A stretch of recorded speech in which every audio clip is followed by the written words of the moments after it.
This is HOA Justice Stories. I saved every receipt and every timestamp.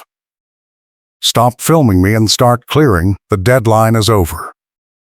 That was Julie Davis, election committee chair for the Silver Lake HOA, standing in my driveway at 6 in the morning, jabbing her clipboard at the snow pile I had cleared away from my car. She was wearing a gray belted wool coat with the hood up, blue earmuffs clamped over her ears, and a tiny body camera clipped over her chest. The snow pile sat 3 feet from the fire hydrant area, well clear of the access zone, but she was screaming that I had to move it right now or she would call the city and the HOA lawyer. I work as a data analyst, I track patterns and timelines for a living, and I knew she was lying. The city code allowed snow storage within 10 feet of a hydrant as long as the hydrant itself stayed clear. Mine was 15 feet away. I held up my phone and kept recording. She yelled louder. "You think this is petty, I think this is my purpose," she said, her voice cracking with fury. I did not answer. I was waiting on a refinance approval, and any lien threat over winter fees could derail the entire deal. The underwriter had already flagged my HOA account once for a disputed amenity lockout fee. If Julie filed another violation notice, even a bogus one, it could sit on the ledger long enough to kill my rate lock. So I stayed calm. I kept the camera steady, and I let her rant. A neighbor across the street paused mid-scoop on his driveway and stared. Julie noticed and turned her clipboard toward him like a shield. She flipped through a tow yard claim ticket booklet, the pages fluttering in the freezing wind, and told me she had already contacted the tow company. I felt my jaw tighten. She had no authority to order a tow from my private driveway, but that had never stopped her before. The Silver Lake HOA operated like an enforcement laboratory in Naples, Florida, where winter storms were rare but brutal when they hit. The community portal was full of icy sidewalk photos and accusations. Julie loved winter chaos because it gave her an excuse to deploy emergency rules nobody had voted on. She had been rewriting the snow and ice enforcement policy every year for the past 3 winters, adding new width requirements and pile placement restrictions each time. This year she claimed that any snow pushed onto the street edge created a slip hazard and violated fire access rules. She also claimed that residents had to clear their walks within 12 hours of snowfall, even if the storm was still ongoing. The board had never ratified the 12-hour rule, but she printed it on bright orange notices anyway, and left them on every door. Julie stepped closer, her boots crunching through the slush. She said the tow truck would arrive within the hour, and I would be responsible for the full impound fee plus storage. I asked her to show me the section of the CCRs that authorized a tow from a private driveway for a snow placement violation. She ignored the question and said I was not the first person she had corrected and I would not be the last. That phrase stuck. I made a mental note. She turned and marched back toward the street, her body camera bouncing against her coat. I kept filming until she climbed into her car, a silver sedan with Silver Lake HOA magnetic signs on both doors. She sat there for a moment, engine running, staring at me through the windshield. Then she pulled out and drove toward the gate. I went inside and pulled up the HOA portal on my laptop. The violation notice was already posted. It claimed I had failed to attend a hearing on January 8th. Today was January 10th. I checked my email, my spam folder, my physical mail stack. No hearing notice. No hearing invitation. Nothing. The portal showed the hearing is closed and the fine is assessed, $250, due immediately. The description read, "Failure to remediate fire hydrant obstruction after verbal warning." I took screenshots and saved them to a folder I had been building since November. Then I checked the gate access log. The gate system vendor had given me read-only access to my own entry records after I filed a formal complaint in December. Julie had been using amenities lockouts as punishment and leverage all fall, and I wanted proof. The log showed that my access card had been active until January 7th at 9 p.m., then switched to restricted status. Restricted meant the system would let me in, but not let me use the pool, gym, or clubhouse doors. It also meant the front gate would log my entries with a flag for manual review. I scrolled through the timestamps. January 7th at 9 p.m. was exactly 30 minutes after I had emailed the board asking for a formal hearing on the amenity lockout fees. The timing was not a coincidence. I saved the vendor report as a PDF and attached it to a draft email I was not ready to send yet. I kept my voice low, because my trump card needed perfect timing. My phone buzzed. Text from Julie. It said the tow company had confirmed pickup and I had 15 minutes to move the snow pile or lose the car. I did not respond. I grabbed my keys, my phone, and a flashlight, and I went back outside. The snow pile had not moved. The fire hydrant was still clear. I took fresh photos from 4 angles, including one with the tape measure showing the 15-foot gap. Then I heard the diesel rumble. The tow truck rolled into the driveway, yellow lights flashing, a flatbed rig with a hydraulic arm. The driver climbed out, a middle-aged guy in a canvas jacket and work gloves. He looked at the snow pile, looked at the hydrant, looked at me. He said he had an order to impound the vehicle for fire code obstruction. I asked him who signed the order. He pulled a folded slip from his jacket pocket, no readable text visible, and said it came through the HOA management line. I told him the hydrant was clear and the snow pile was legal under city code. He shrugged and said he just followed the dispatch sheet.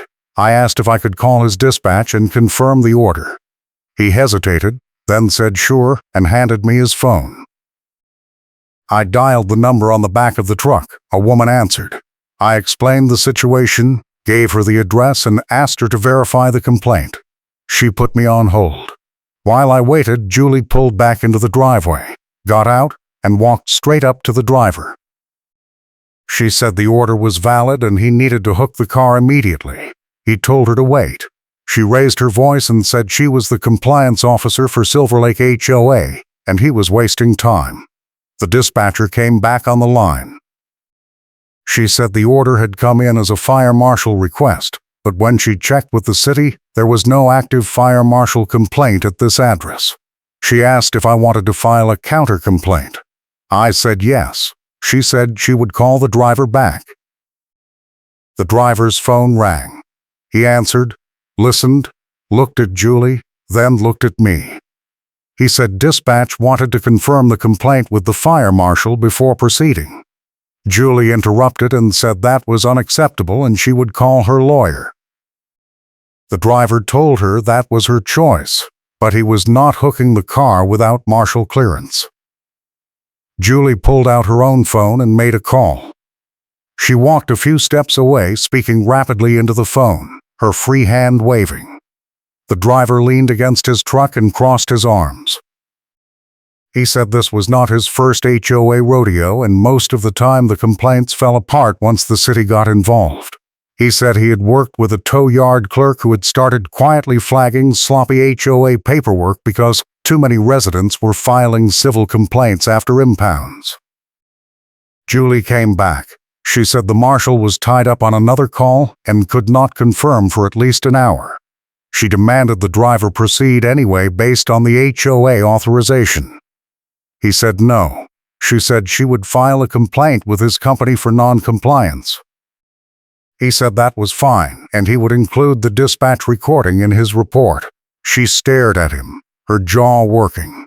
Then she turned to me and said this was not over, and I would receive a notice of collections within 48 hours, even though the fees were disputed and under appeal. She climbed back into her car and drove off, tires spinning slightly in the slush. The driver got back in his truck and left. I stood in the driveway holding the flashlight I had not needed yet, watching the yellow lights disappear around the corner. My doorbell camera had been capped by drifting snow since yesterday afternoon, and I knew Julie would call it convenient. I cleared the lens with my glove and checked the footage. It had caught the entire confrontation, audio included. I saved the clip and added it to the folder. If you are enjoying this chaos, hit the like button and subscribe for more HOA nightmare stories. I went back inside and called the City Code Enforcement Office. I explained the situation and asked if the fire marshal had issued any complaints at my address. The clerk checked the system and said no. I asked if the HOA could request a tow for a snow placement violation on private property. She said no, not unless the snow physically blocked emergency access, and even then it would require a city inspection first. She offered to send an inspector out that afternoon to document the site. I said yes. She scheduled it for 3 p.m. Then I called the management company. I got voicemail. I left a message asking for an immediate callback regarding the January 8th hearing notice I had never received. I mentioned the tow attempt. I mentioned the gate lockout. I kept my tone flat and professional. I did not mention the audit log yet. That was my trump card, and I was saving it for the right moment. By noon, the city inspector arrived early. He was a younger guy in a high-visibility vest carrying a clipboard and a camera. He walked the perimeter of the snow pile, measured the distance to the hydrant, took photos, and made notes. He said the placement was compliant, and there was no fire access obstruction. He said he would file a formal report and send me a copy. I asked if the report would note that no fire marshal complaint had been filed. He said yes. I thanked him and watched him drive away. A neighbor from 2 doors down walked over, the same one who had been shoveling earlier. He said he had seen the tow truck and asked what was going on. I gave him the short version. He shook his head and said Julie had tried to fine him last year for using a snowblower before 7 a.m. He said the board had no idea how out of control she was. That night, I got an email from the management company. It said they had reviewed my complaint and determined that the January 8th hearing notice had been sent via certified mail on January 2nd. I checked my mail log. No certified mail. I called the post office and asked if any certified mail had been attempted at my address in the past 2 weeks. They checked and said no. I asked for a written statement. They said they could provide a delivery confirmation search result. I requested it and received a PDF within an hour. No certified mail attempt. I replied to the management company with the post office report attached. I asked for proof of the certified mailing, including the tracking number and receipt. No response. The next morning, I received a printed notice in my mailbox. It was on Silver Lake HOA letterhead, dated January 11th, signed by Julie. It said I was in violation of emergency snow removal rules and owed $500 in fines, plus $250 from the previous notice, plus a $50 administrative fee for collections processing. It said payment was due by January 15th or the account would be forwarded to the HOA attorney for lien filing. It said I was prohibited from using any community amenities until the balance was cleared. I took a photo of the notice and added it to the folder. The timeline was escalating faster than I had expected. I needed to move. I drafted an email to the entire board. I attached the city inspector report, the post office delivery search, the gate access audit log, and the tow dispatch recording I had requested from the driver. I wrote that the January 8th hearing had never been properly noticed, that the tow attempt was based on false information, that the gate lockout was retaliatory, and that I was requesting an emergency board meeting to address the enforcement actions. I copied the management company and hit send. 2 hours later, I got a call from the board treasurer, a quiet older man named Ed who rarely spoke at meetings. He said he had just seen my email and he was horrified. He said he had not been aware of the hearing or the tow attempt. He said the board had never voted to authorize collections on my account. He asked if I could attend an emergency session that evening. I said yes. The meeting was held at the clubhouse at 7 p.m. The parking lot was half full. I walked in and saw Ed, 2 other board members I recognized, and the management company rep, a woman in a blazer with a leather folio. Julie was not there yet. Ed called the meeting to order and asked me to present my case. I pulled up the folder on my laptop and walked through each document. I played the tow dispatch call. I showed the gate access log with the timestamps. I showed the post office report. I showed the city inspector photos. When I finished, the room was silent. One of the board members, a woman named Sandra, said she had never seen the emergency snow rules Julie had been enforcing. Ed said he had not either. The management rep flipped through her folio and said the rules had been submitted as a committee draft but had never been brought to a board vote. Sandra asked why Julie had been enforcing them. The rep said Julie had claimed they were interim emergency measures authorized under her committee chair role.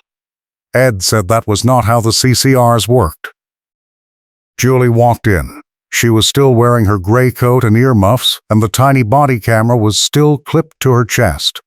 She sat down and said she was glad everyone could finally address this situation.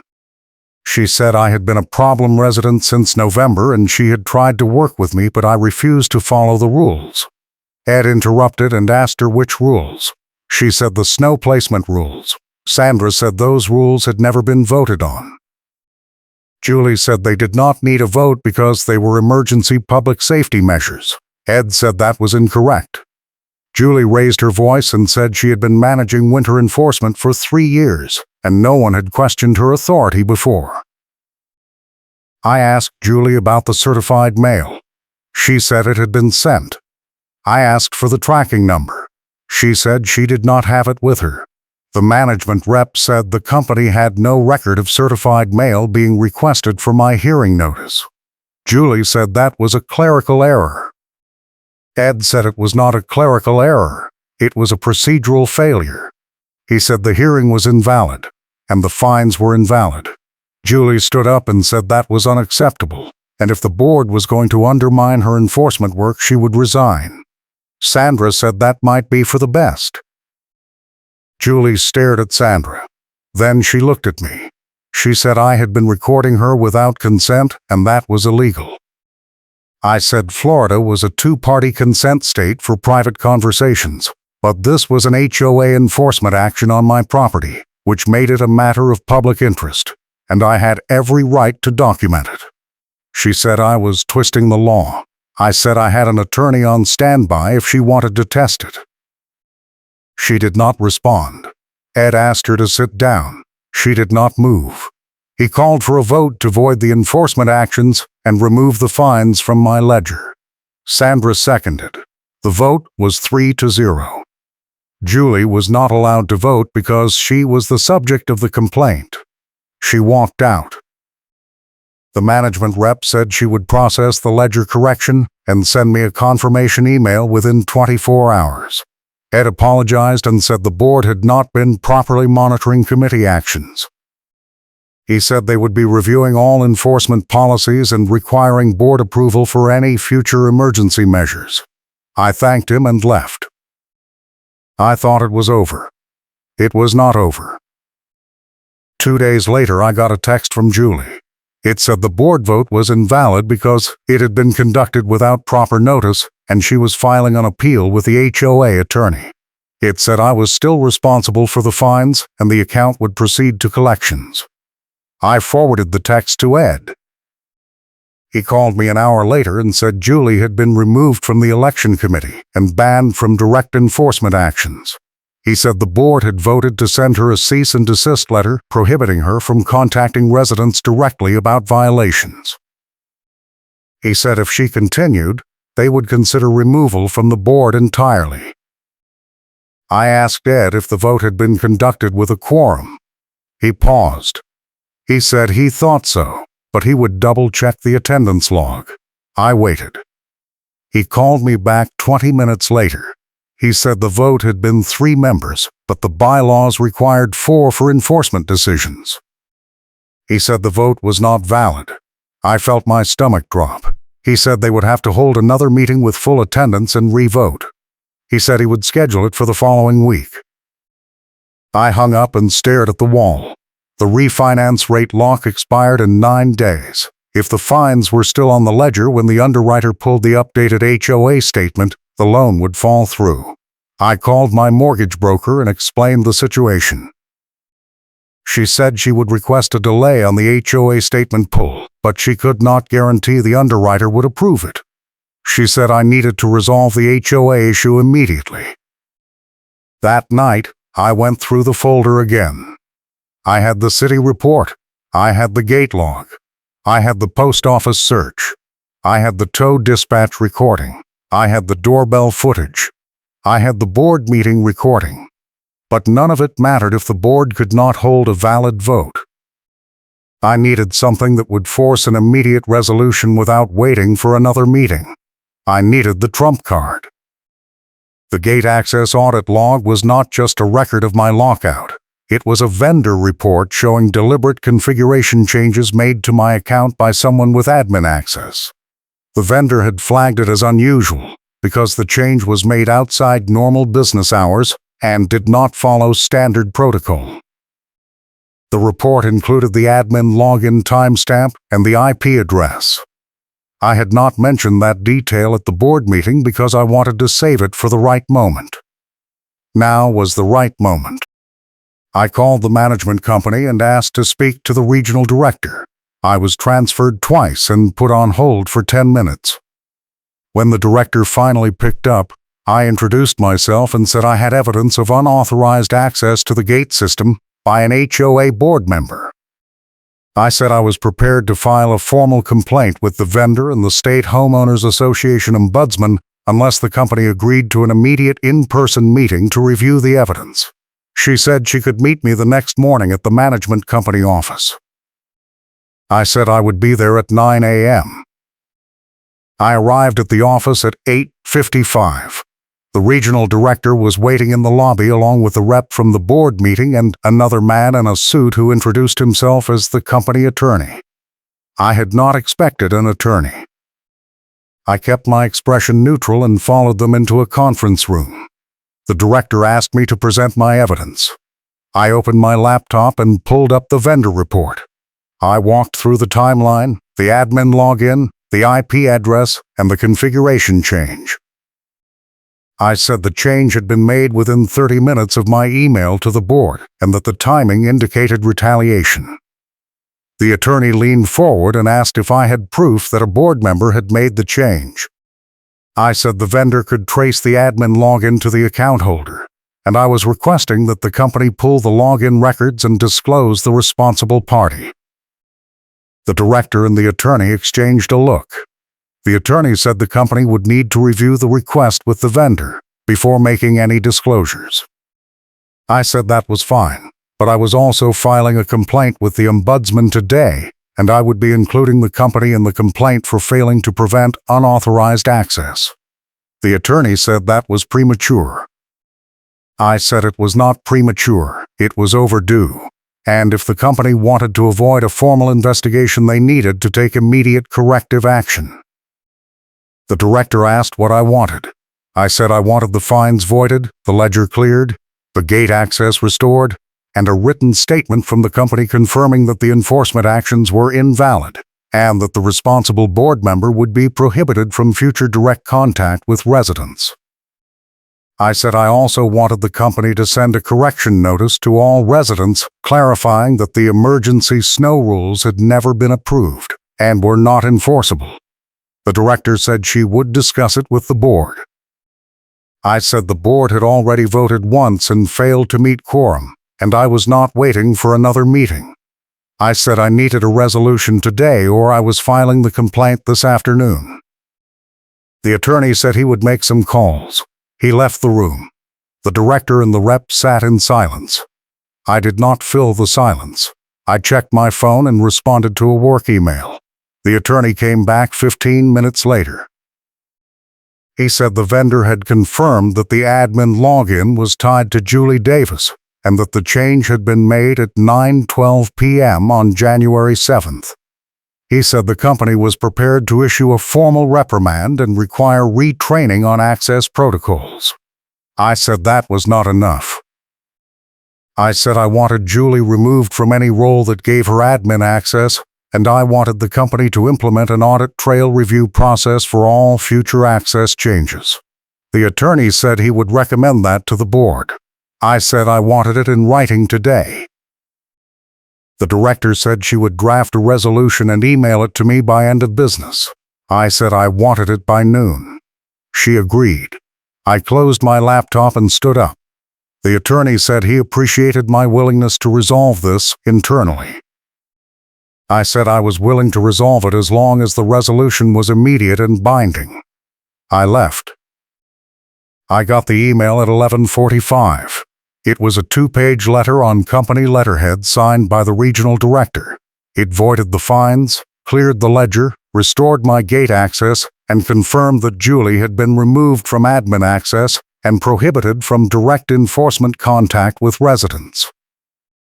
It also stated that the emergency snow rules had never been board approved and were not enforceable. It included an apology and a commitment to send a correction notice to all residents by the end of the week. I forwarded it to my mortgage broker.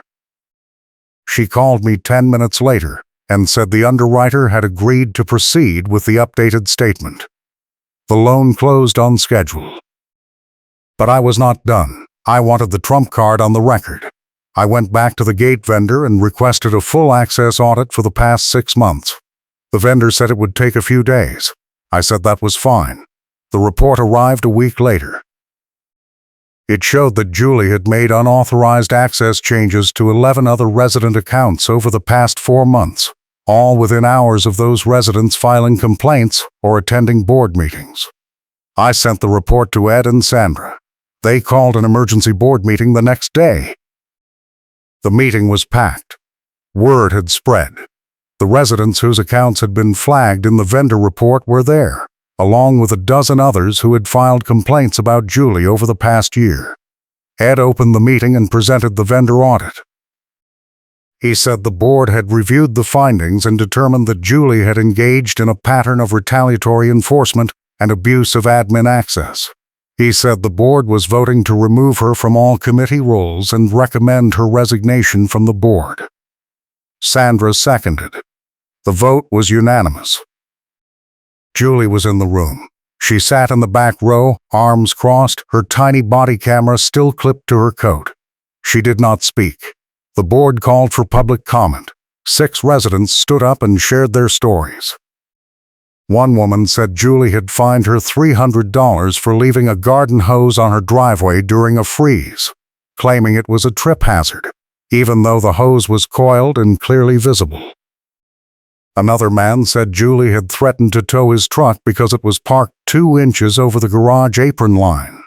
A third resident said Julie had sent her a notice demanding she trim a tree that was on HOA common property, not her lot, and when she pointed out the error, Julie doubled the fine. When the comments ended, Ed asked Julie if she wanted to respond. She stood up. She said she had spent 3 years trying to maintain order in a community where no one followed the rules, and no one appreciated the work. She said she had done everything by the book, and the board was scapegoating her because one resident had filed a complaint. She said she would not resign, and if they wanted her gone, they would have to vote her out. Ed said they just had. Julie walked out. The tiny body camera on her coat was still recording. 3 days later, I was checking my mail at the cluster box near the community entrance. It was late afternoon, freezing rain turning the slush into glass, and I was sorting through a stack of catalogs and bills when I heard footsteps behind me. I turned and saw Julie. She was holding a clipboard and wearing her gray coat, earmuffs, and body camera. She stepped in front of the mailbox and said we needed to talk. I said I had nothing to say to her. She said the board had no authority to remove her and she was still enforcing violations. I said she had been prohibited from direct contact and I was recording this conversation. She said she did not care. She pulled a sheet from her clipboard and tried to hand it to me. I did not take it. She said it was a new violation notice for failure to maintain my mailbox area. I looked down. There was a small patch of ice near the base of the mailbox post. She said it was a slip hazard and I owed $100. I called Ed on speaker. He answered and I explained what was happening. He said he would call the sheriff. Julie said that was harassment and she was within her rights to issue notices. Ed said she was not, and she was violating the cease and desist order. Julie said the order was not legally binding. A sheriff deputy pulled up 2 minutes later. He got out and asked what was going on. I explained the situation and showed him the cease and desist letter from the management company. Julie said the letter was issued by a management company, not a court, and it had no legal weight. The deputy asked her to step back from the mailbox. She did not move. He repeated the request. She stepped back. He asked me if I wanted to file a trespassing complaint. I said no. I just wanted her to leave me alone. He told Julie that if he was called back for another incident involving her and me, he would issue a formal warning. She said that was fine, and she would be filing a complaint about him with the sheriff department. He said that was her right, and walked back to his car. Julie stood there for a moment, staring at me. Then she said, "You are not the first person I have corrected, and you will not be the last." I smiled. I said, "You already said that. And you were wrong." She turned and walked toward her car. I called after her and said I had one more thing to show her. She stopped. I pulled out my phone and opened the video file I'd been saving. It was footage from her own body camera recovered through a public records request after the board meeting. The vendor had flagged it because the camera had been recording during the emergency board session, and under Florida law, body camera footage of public meetings was subject to disclosure. I played the clip. It showed Julie standing in the parking lot after the meeting, on her phone, telling someone to make sure the gate system flagged my account before I could file another complaint. I turned the phone toward her so she could see it. Her face went white.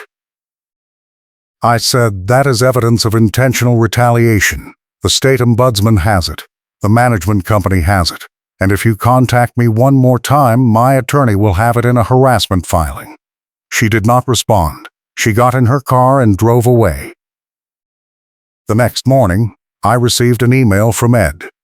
He said Julie had submitted her resignation from the board effective immediately.